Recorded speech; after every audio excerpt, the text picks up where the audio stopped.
Sunday afternoon, just feeding the cows before milking. We have fondue party, private fondue party today. So we had it in the bistro outside with the fire pit going. It's absolutely stunningly lovely. It's only about 42 and the wind's got a bit of a bite to it, but you can't help but feel that spring is in the air on a day like today. And cows are laying at the back of the barn and everybody's just calm and mellow and content. Didn't get to work in the forest today, but hopefully tomorrow and the rest of next week, continue chipping, continue cleaning up the trees that need to be removed down there. Anyway, I'm gonna go haul this sled full of silage up to the heifers at the container and get on with milking.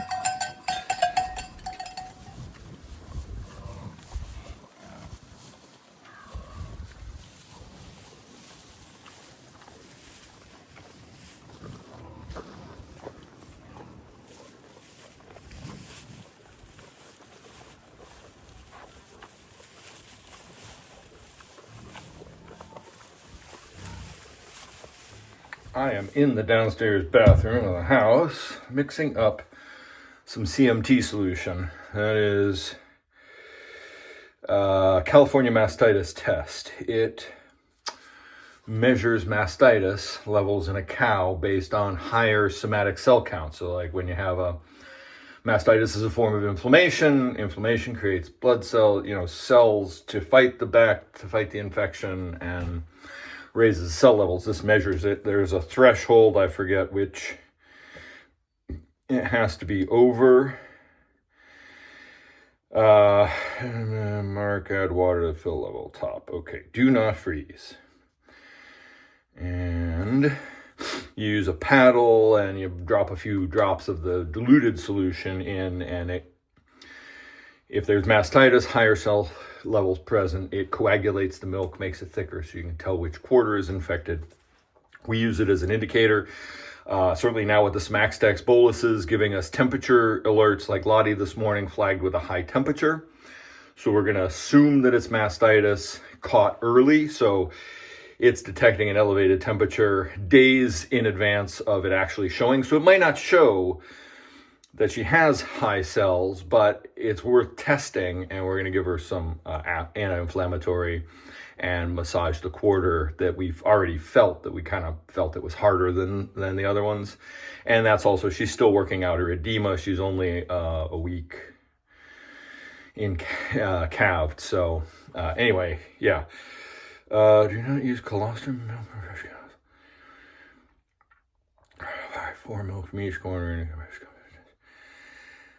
Extra milk and the TMCs.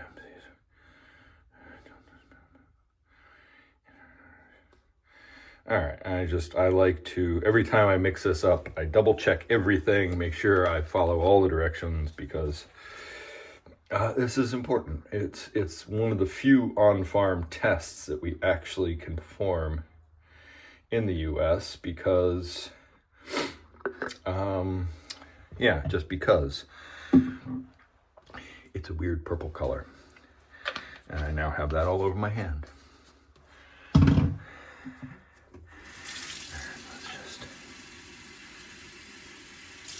Unfortunately, this stuff gets oddly foamy, so you gotta be careful with it. I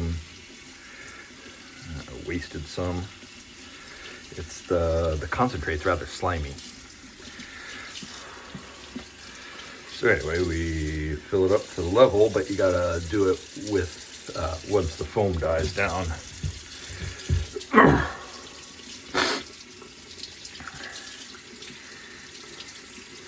And so when Lottie comes into the parlor for milking, we'll test her milk before we save it. If she has, depending on the level of thickening, also shows the level of possible mastitis present.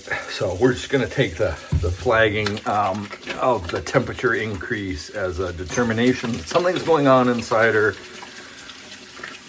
some kind of fever, and just mastitis is the obvious choice, especially so close to after calving. Ready to go.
So I hear you decrying a man cutting trees in the forest, saying, you know, what about the trees? Don't they help cool the planet? Don't they sink carbon?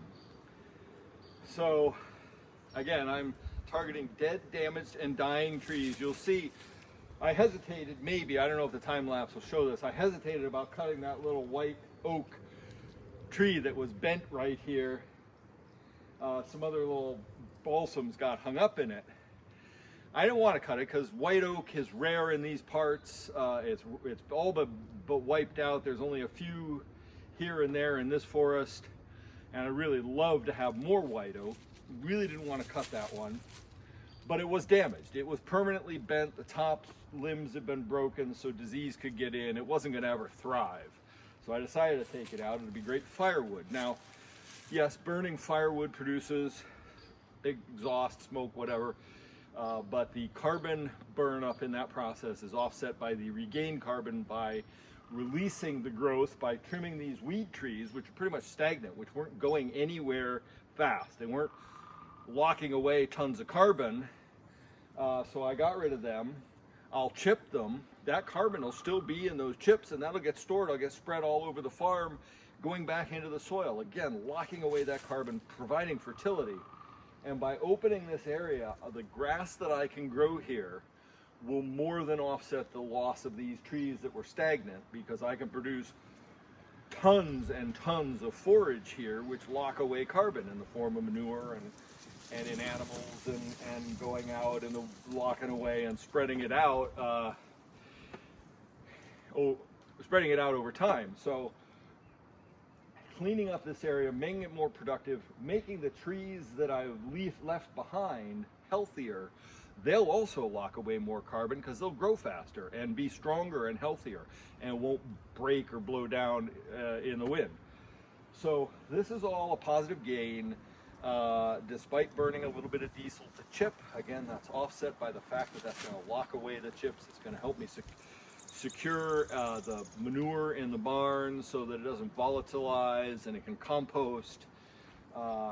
Yeah, there's so many benefits to doing this. It's just damn time consuming. All right, it got hot out. And I got my stack built.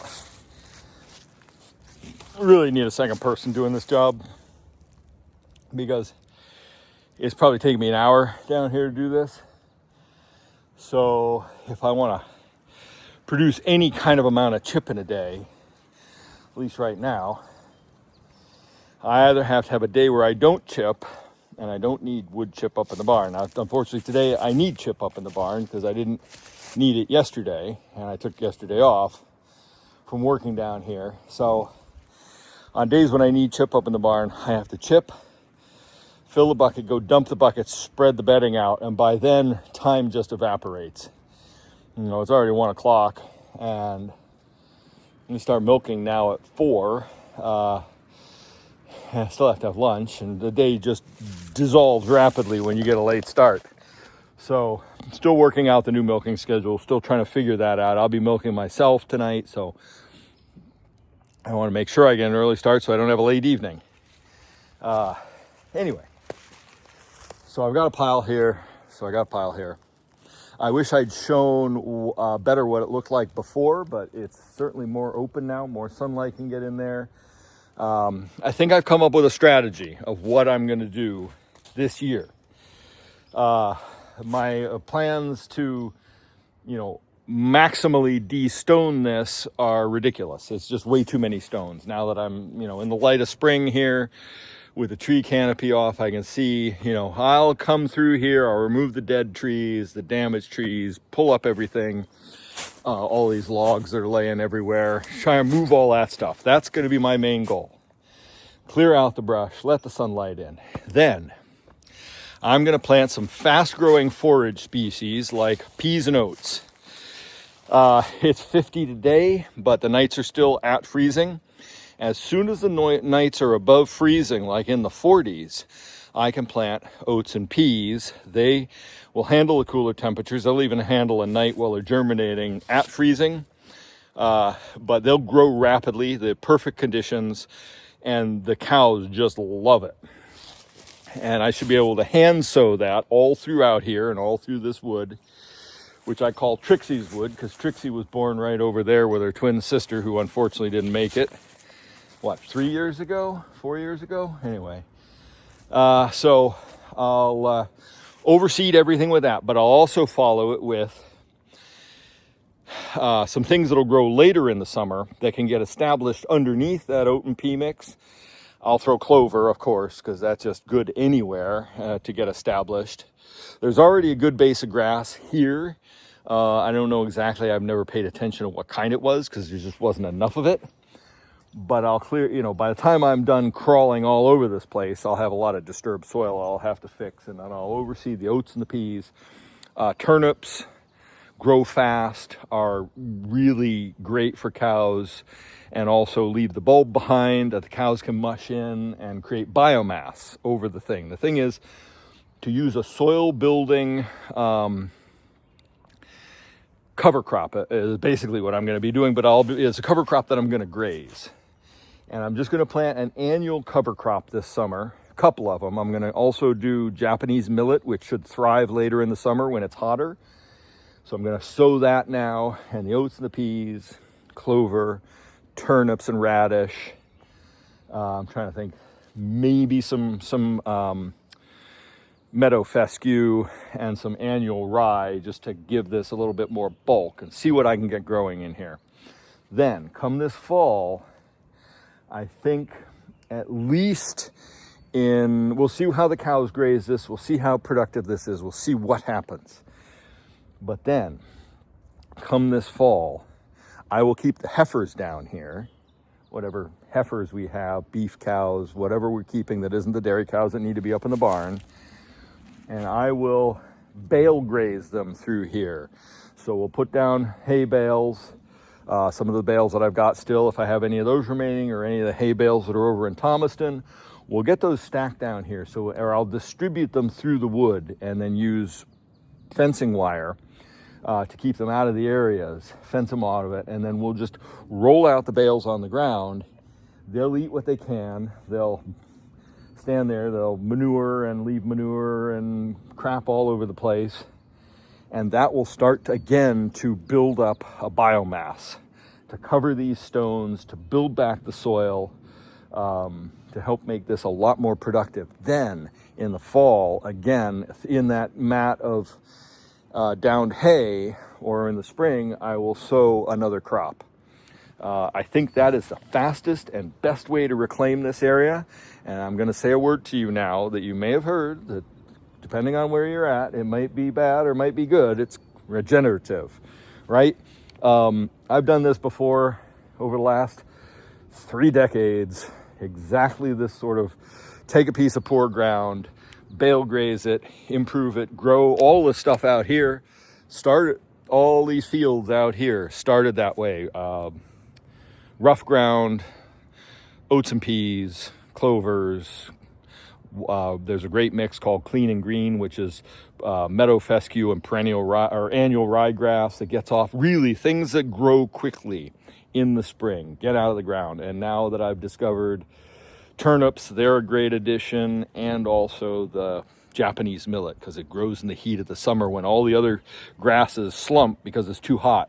The Japanese millet just launches out of the ground and thrives, and the cows love it. So we're going to regenerate this ground. We're going to make it something. In an ideal world, if I didn't have to worry about money or paying for diesel or time or anything, if I had access to the equipment, there's a cool machine that I could hook to the back of the tractor. I could drive through here and it would munch the stones and bury them and grind them up and all the stumps and everything. And I could just clear what I don't want around the trees and everything. I could just grind all that to dust. But that's time and money and fuel I can't afford and equipment I don't have. So we're going to do the next best thing. Poor man's regeneration, hay bale grazing in the fall, and cover crops in the summer. And the key to making that happen really is getting in the permanent fencing that I need to do, which is why I'm starting to do all of what I'm doing right now, clearing the ground, getting the fence lines cleared, planning and working down here so I can see where the fence line has to go, like right down through here, through this road, at least a pasture division fence. It doesn't have to be a full perimeter outside fence, but a couple of hot wires so I can strip graze this, block it off segments of it, make it so that I can send the cows down here during the day on hot days that are in the 80s and above.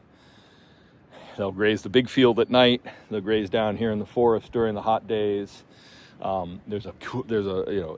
It's mild today, but there is a little bit of a chilly breeze.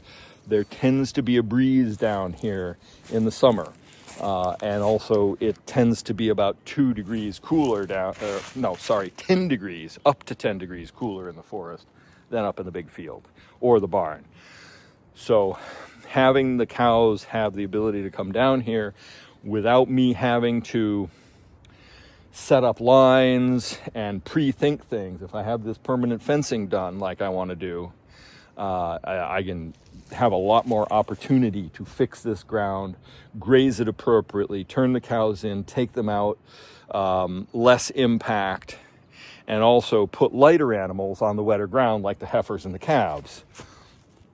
Now that we're starting to amass enough animals, I can start appropriately allocating the grass to the correct animals. So the calves and the heifers have what they need, and the cows have what they need, and the land isn't damaged or impacted negatively because of everything. It really bugs me that I don't know why this seems so. Yeah, I don't know what's going on. There's cloudiness on my screen. And I think it's because my screen protector has some dust behind it. That's annoying. All right. I am going to find out what time it is. I'm sure it's about 1:30. I'm going to move the tractor into position to chip this stuff and go get the skid steer down here, and let's get chipping.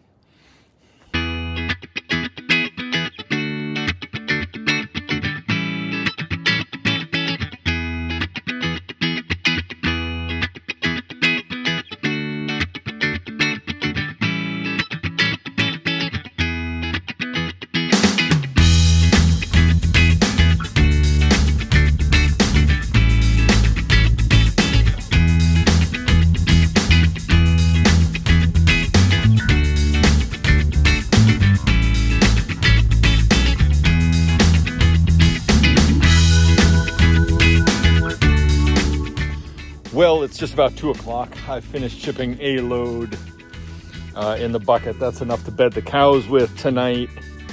2 buckets would be better, but I don't. So what happened the other day was I dumped the chips in the barn, came back for another load, chipped it, brought it up there, and the first load, the cows had completely spread out everywhere. Not where I wanted it. So basically I have to, because I have to hand spread it in the barn right now. Cows are locked in there. I use a 5-gallon bucket and bucket it out of here, out of the pile I dump in the barn. So in order to make the best use of this, I actually have to spread it in the barn. So that's going to take me about 45 minutes.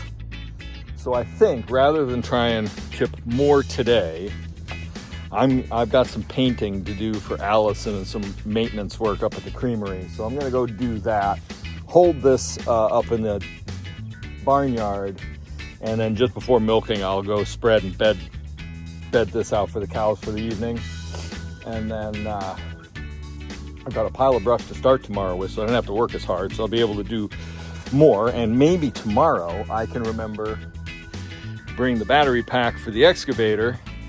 If I can get the excavator started, there's more brush up there all ready to chip. I just have to clear a few things out of the way to get the tractor to there. And so if I have multiple batches of chipping, then I can go dump it and start storing it ahead, because I do have to scrape out the front part of the barn. I think we're getting rain again in the next day or so, and as soon as that's passed, I will scrape out the front end of the barn, because it's really starting to get soupy and mucky. And I know I dumped several piles of wood chip in there, which made it 1,000 times better. But I think rather than waste a whole bucket or two of wood chip at this point, it's better just to clean it all out of there. But I only want to do it after it rains, because with that area that's not covered just outside the barn and the parlor, it gets quite swampy there. So we don't have much more of this to put up with now that it's warm and thawed, and hopefully, days like this, the grass is growing. So I'm hoping by the end of April we can get the cows out, but we'll just have to see. It's supposed to be colder and wetter this year. That's a prediction I've heard. So this spring anyway, for the next few months. So we'll see what happens. I can't graze the fields if they're wet. I was tempted to let the cows out today, but there's no point unless I have, let's see, I need about 4 buckets of chip ahead to go, to be able to fill back in what I pull out at the front of the barn. And I don't want to do that until I have that chip amassed. And I'm really not enamored with the idea right now of buying more sawdust. That was expensive. We're in our regular normal March spring slump, so sales kind of peter off after Valentine's Day and don't really gain traction till Mother's Day. So cash flow is always an issue at this time of year, so we're just careful on how we're spending money. So buying and it's certainly having to buy, pay almost twice the price for diesel, filling up that tank, that was punishing. So yeah, watching our cash flow at this time of the year is critical. So I don't want to just figure on spending a bunch of money on sawdust again, and we're not, 5 cord, what I bought the last time would do us to the end of spring. But I don't have the shed built for the sawdust. If I had that, then I would probably spend it. I wouldn't be worried about it getting wet and wasting it. And certainly, if I can get the wood chip started to stockpile back in there. And the reason, normally I stockpile wood chip over the winter, but it was just this winter was brutal. And last winter wasn't much better. It was really windy last winter with a lot of negative wind chills. It wasn't, it was snowy, but it wasn't, horribly snowy. It was just impossible to risk working out in the forest with limbs falling and wind blowing. And so if I can keep up with the chipping and keep on top of that and get ahead, then then it's not an issue. It's just right now, and certainly if I had some help down here, I would. In the fall we hired our neighbor.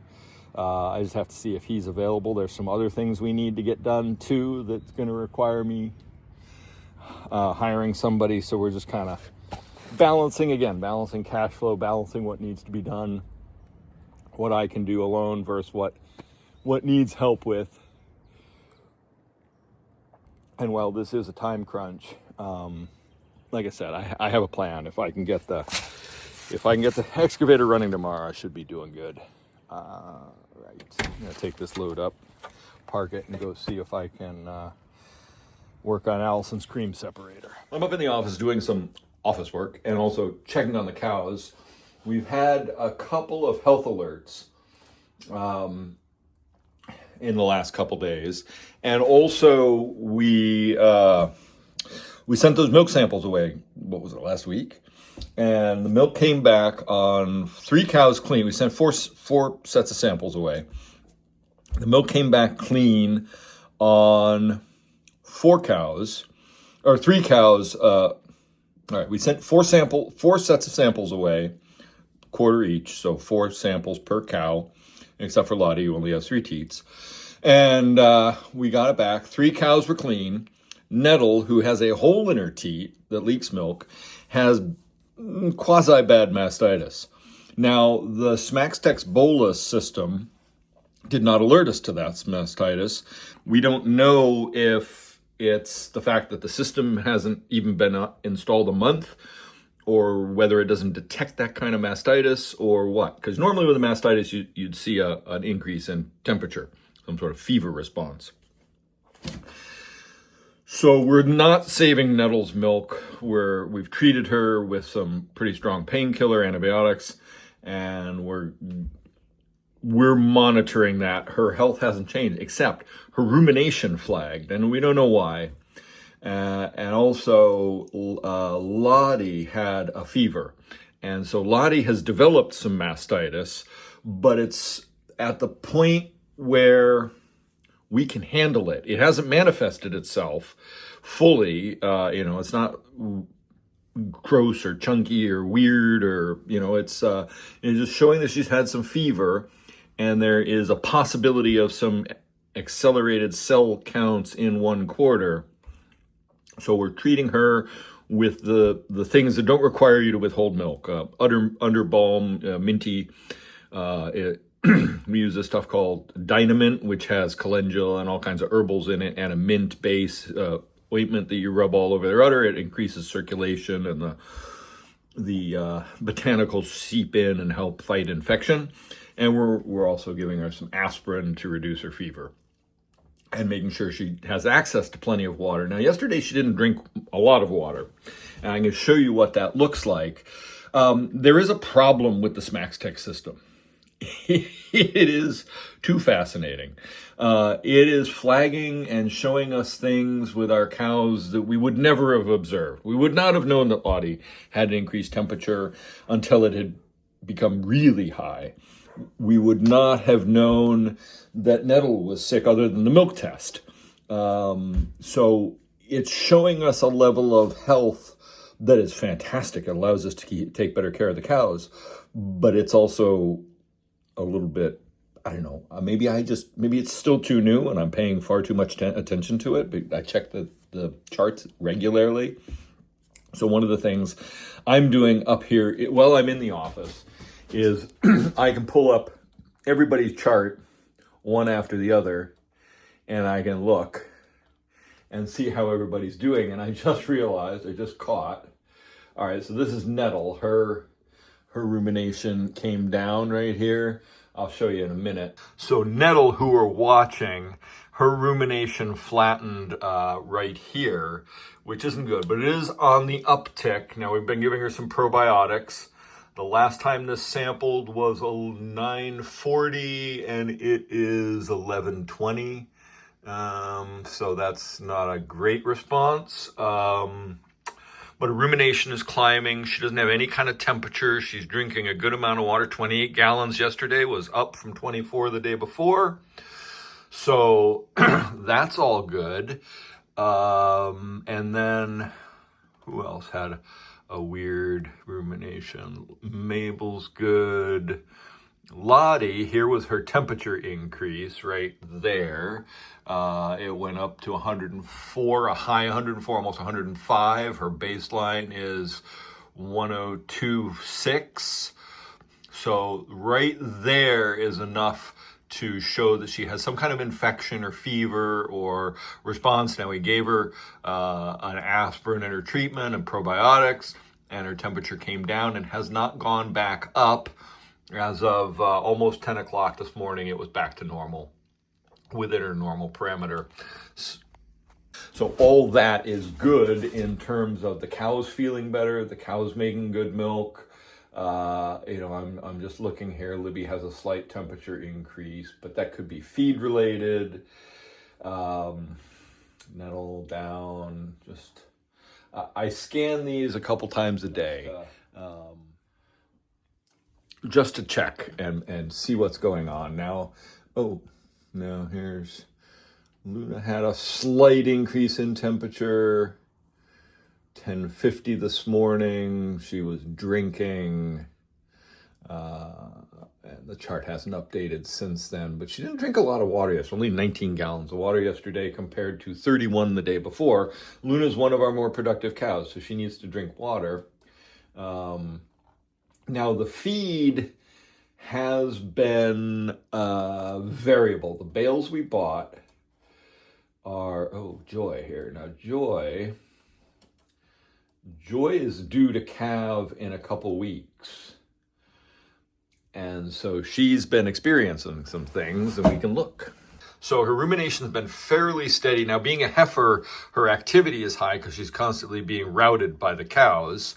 Anywhere there's a low point, like right there, her activity, that's actually more normal for the other cows in the 5 range. So that means she's probably laying down, chewing her cud, because also in that point, her rumination is going up. But now her rumination is coming down a little bit, but also her temperature. Now she did just drink some water, which cools off. Each one of these blue spikes down is a water drinking incidence, which cools their core temperature, and then it climbs back up. But she's had a couple of low temperature response, slow rather, to regain her normal temperature of 103. Now this is internal temperature, so cow's temperature generally ranges from 100 to 102 externally in the rectum, but internally it's a little bit higher. And she drank 16 gallons of water yesterday, so not too bad, but her temperature is a little bit low coming out of that sip. It's taking longer to recover. So declining rumination and lower temperature is a possible sign of calving, but also her calving, because she's not close to calving, or supposed to be, she's still, 16 days away.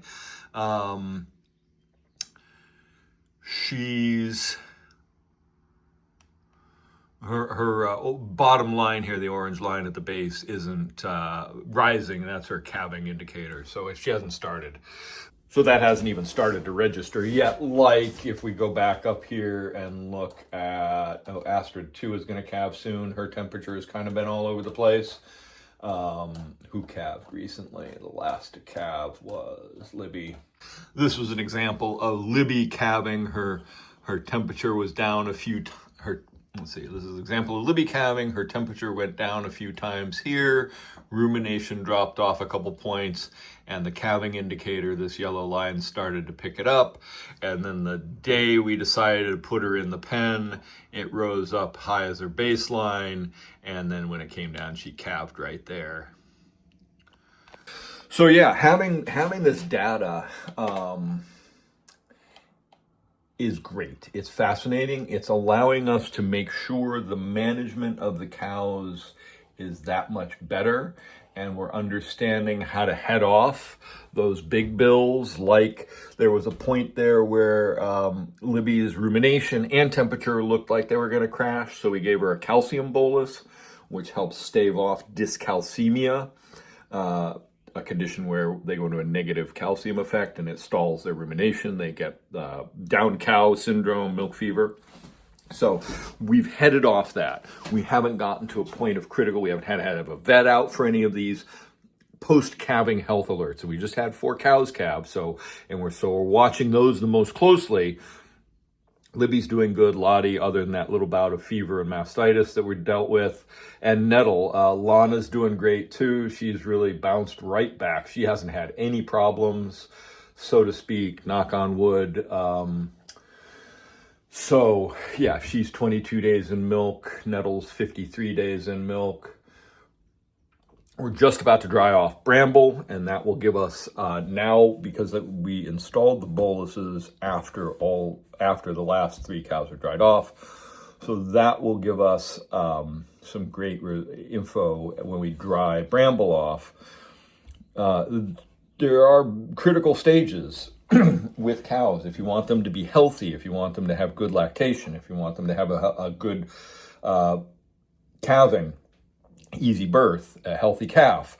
So these things, the more we can do to benefit the cow, the better it is for us, the better it is for our milk, for our cheese, and the health of everybody, and we don't all of a sudden have the stress of having to deal with a cow with a critical emergency because we've headed it off, which is why we decided to do this. So yeah, with Bramble, we'll be drying her off. That's a critical period when you go from milking to non-milking. And then the 21 days the 21 days pre and post calving are also critical. And like I said, Libby's still within that 21 days post calving. Lana's 22 days out. Libby's only 13 days in milk.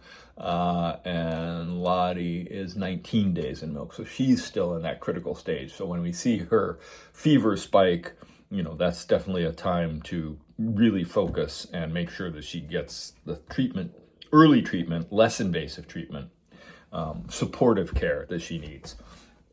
So yeah, on a day like today, when it is really cold and miserable and drizzly, bone-chilling rain out there, I can be up here dealing with this, doing some paperwork, planning the fencing and getting some supplies ordered for that, or at least start to think about ordering it. And I've got some errands to run today and some other stuff. So that's the kind of boring, non-action farming stuff that quite often happens on a gray, rainy day.